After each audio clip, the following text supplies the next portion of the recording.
Leo 20, the Zuni Sun worshippers. This is about making a sacred connection to life itself through nature. The sun is the most obvious symbol for God, especially to the people around on this planet 100,000 years ago or more who had no books that we know about.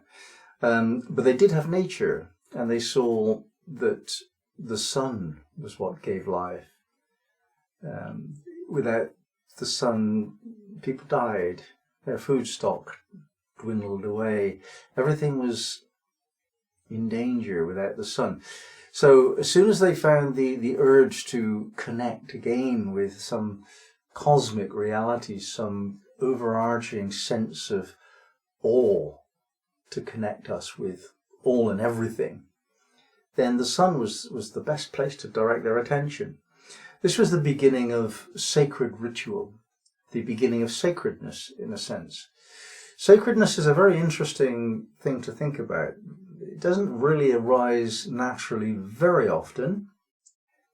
We do experience sacredness in the presence of awe, awesome beauty, like mountains and the redwood forests and other features of nature which are so vast and expansive that we feel so small in the presence of them. But that is not the only way in which we can experience sacredness. The birth of a child gives us a sense of being in the presence of something wonderful. The same when somebody dies, we have this deep reverence for the process of moving from this life to the next one.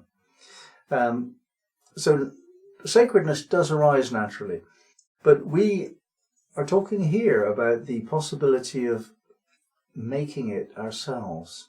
Now, how do we make sacredness? How do we create sacredness out of everyday and ordinary? Well, typically the answer is in ritual. And this is what is implied within this degree, that we want there to be sacredness in our lives, that we're willing to practice methodology repeatedly in order to turn it into a ritual.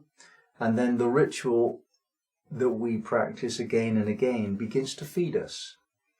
And it becomes powerful.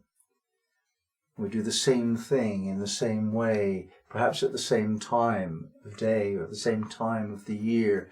And we do it typically, not always, but typically in the context of being one of a group of people doing it. Perhaps we're doing it alone, but we know that other people are also doing the same ritual. Or perhaps we're in the group experiencing the ritual together.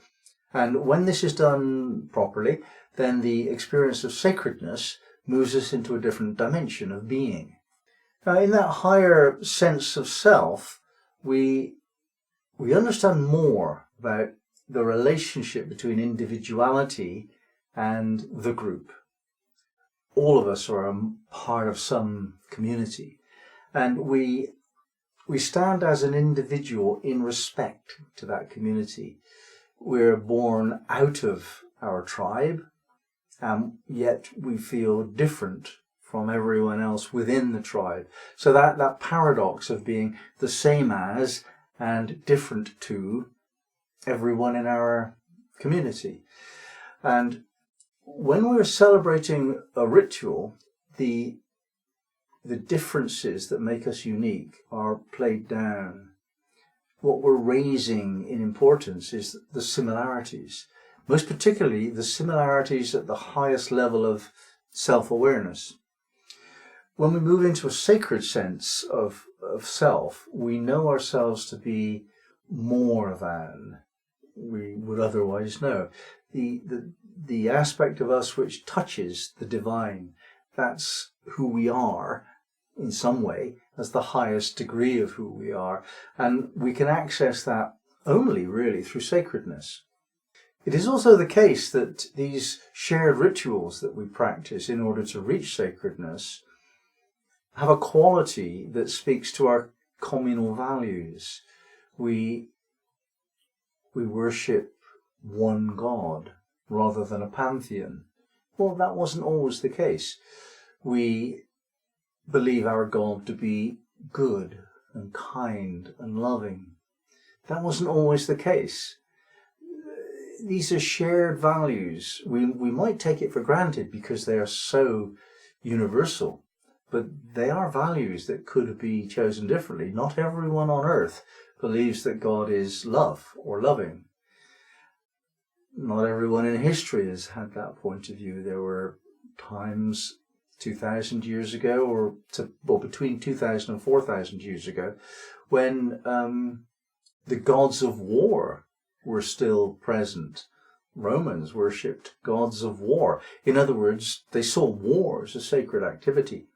We don't see it that way today. We see love as goodness, and we see war as the opposite of goodness. So these communal values, which change over time, even if that change is very slow, these communal values exist for us to both identify with and agree with and harmonize with, because we want to be part of our community, and also refute sometimes, choose to be different from the herd in order to establish our uniqueness of individuality. And there's nowhere quite as obvious to do that as in a sacred ritual, because there's a part of us that really doesn't want to pray to a God that we don't believe in. That sense of hypocrisy or sacrilege almost is a very deep taboo within us. So by practicing sacred ritual, we overcome our reluctance to make a decision about how close we feel to community values and how strongly we want to be seen and known as an individual with our own particular values.